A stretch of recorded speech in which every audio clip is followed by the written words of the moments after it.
Nobody in this space wants to talk about what happens when mushrooms don't sell, or when you wake up one morning and walk into your farm and something is just wrong.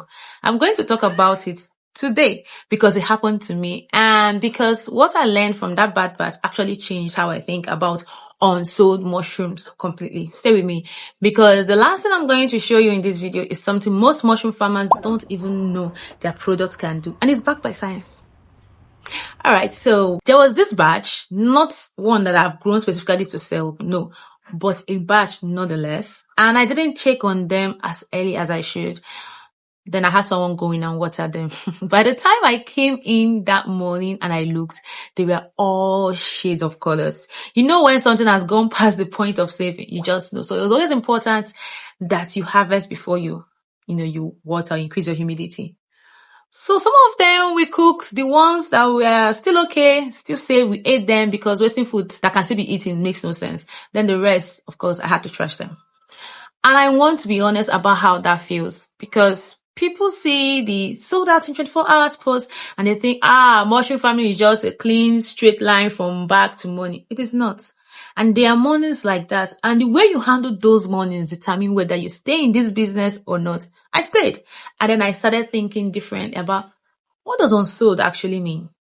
And that's what I'm here to tell you. Here's what I've learned about unsold mushrooms. Unsold mushrooms are not failed mushrooms. No, they are mushrooms that need a different plan. Yes, they're mushrooms that need a different plan. Fresh mushrooms have a short window, maybe 3 to 5 days before quality starts to drop. If you haven't moved them by then, your options are not to sell or trash. Your options are actually much wider than that. The first thing I do is to treat unsold mushroom as a reset. What can this batch actually be if it's not fresh mushroom? And the answer I keep coming back to, the one that surprised me the most when I first learned about it, is sun drying. Yeah. Before I show you what sun drying actually does to oyster mushroom, subscribe, because this is the kind of thing I post here, not just the harvest videos. I also post the real stuff, the science behind the product you're growing, and your big sister if you're a beginner when it comes to mushroom farming. So, okay, here's what most mushroom farmers in Nigeria have no idea about. When you take your oyster mushroom, the ones you grow,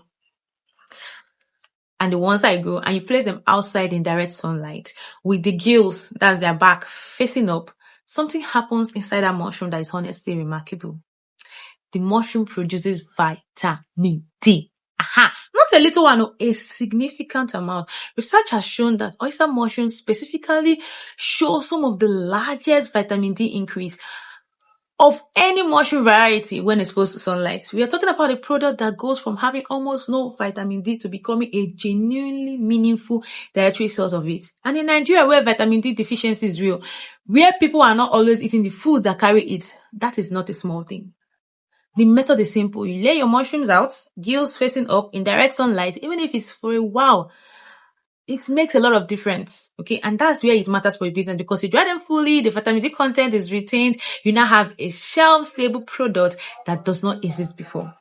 So those unsold fresh mushrooms, instead of watching them deteriorate, you lay them out in the sun, you dry them, you have dry oyster mushrooms with elevated vitamin D underlying it that can sell at a higher price point. So you have gone from perishable products to a value-added product. That's a reset.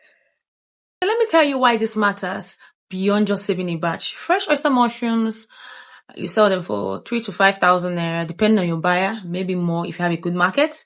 Dried oyster mushroom, their price goes up significantly because you have removed the water, which means it takes more mushrooms to make a kilo of dried products, and you have extended the shelf life dramatically.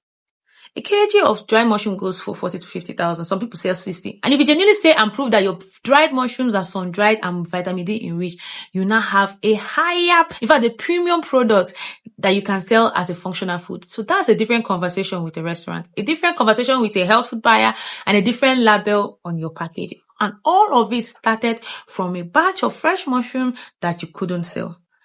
The morning I walked into my farm and I saw that batch of all shades of color, most of it already gone, I didn't know yet that unsold mushroom would eventually teach me one of the most useful things I know about this business, which is that a product is more versatile than most people think. And the grower who understands that has options that other growers done. So if you're growing oyster mushroom and you want to know exactly how I dry them and what the process looks like, comment below and I will do a follow-up video on the food drying process. And if you want to start growing, the link for fruiting bags is in my bio. Everything is prepared. You just set it up and go. And of course, if you are just excited about the whole mushroom thing, we will sell fresh mushrooms. We also sell dried mushrooms enriched with vitamin D. So we sell premium dried mushrooms as well. And of course, if you want to learn, we'll have a lot of tutorials on this channel. So go ahead and binge watch it. And if you want me to handhold you, of course, we'll have an accountability class